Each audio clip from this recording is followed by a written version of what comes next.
The tyrants of Tehran target civilians. We target the tyrants of Tehran to protect civilians. They chant death to Israel, death to America. That's their ultimate.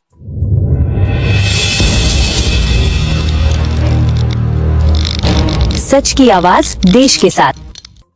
नमस्कार, आप देख रहे हैं express India. दुनिया एक ऐसे युद्ध के कगार पर खड़ी है जो कभी इतिहास में नहीं देखा गया।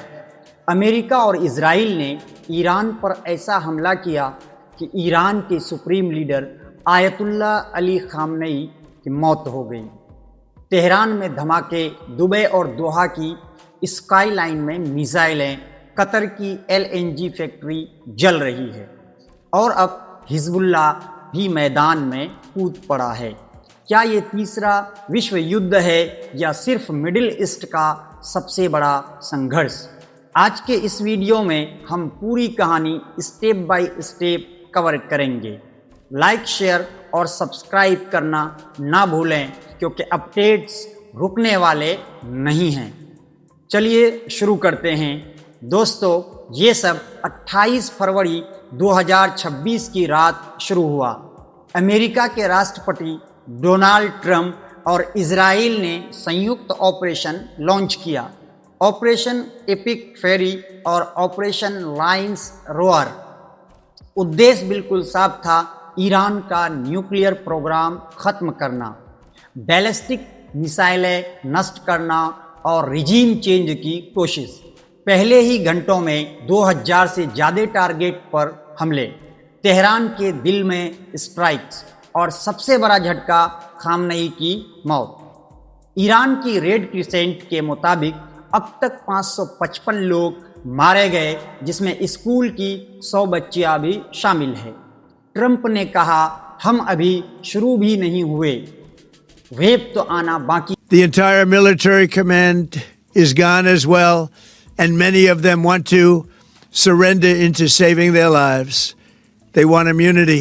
है। ईरान ने जवाबी हमला में सैकड़ों मिसाइलें और ड्रोन इजराइल, अमेरिकी बेस और गल्फ स्टेट पर। आज तीसरा दिन है और युद्ध और फैल रहा है। अमेरिका ने और फोर्सेस भेज दी है। Joint chief chairman general Dan Caine ने कहा, कैजुअलिटीज होंगी। यह ओवरनाइट ऑपरेशन नहीं है। अब तक 4 अमेरिकी सैनिक मारे गए हैं। इजराइल ने तेहरान के हाट पर नई स्ट्राइक की। ईरान ने कहा, अमेरिका से कोई नेगोशिएशन नहीं।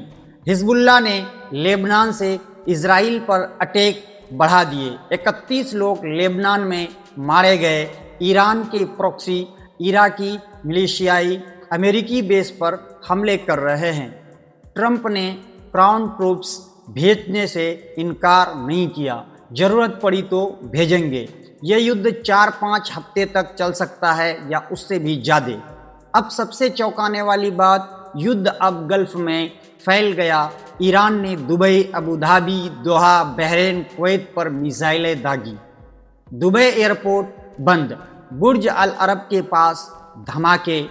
कतर की कतर एनर्जी साइट्स पर हमले।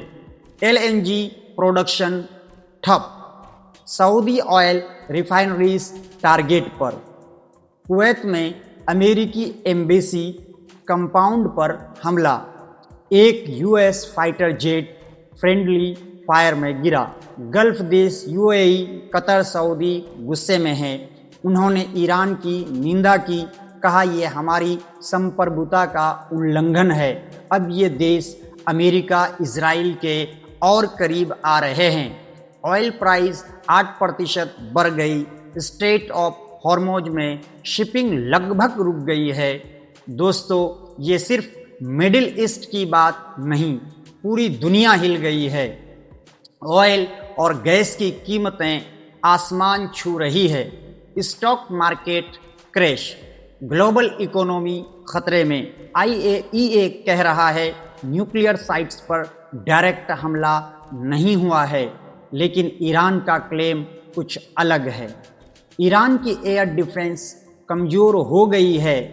अमेरिका, इजराइल ने एयर सुपीरियरिटी हासिल कर ली। लेकिन ईरान के पास अभी भी प्रॉक्सी और मिसाइलें बची है। ट्रंप रिजिम चेंज की बात कर रहे हैं, लेकिन डिफेंस सेक्रेटरी हैक सेथ कहते हैं यह एंडलेस नहीं होगा। क्या ईरान में नया लीडर आएगा या युद्ध और लंबा चलेगा? ये युद्ध अभी शुरू हुआ है और इसका अंत कहाँ होगा कोई नहीं जानता। नागरिक मौतें बढ़ रही है, बच्चे मर रहे हैं, दुनिया की अर्थव्यवस्था डगमगा रही है। शांति की जरूरत है, लेकिन फिलहाल सिर्फ धमाके सुनाई दे रहे हैं। आप क्या सोचते हैं कमेंट में बताएं। क्या ट्रंप सही है या ये बड़ा खतरा है? अगर आपको ये वीडियो पसंद आया तो लाइक करें, शेयर करें और चैनल सब्सक्राइब करके बेल आइकन दबा दें, क्योंकि हर घंटे अपडेट्स आ रहे हैं। अगले वीडियो में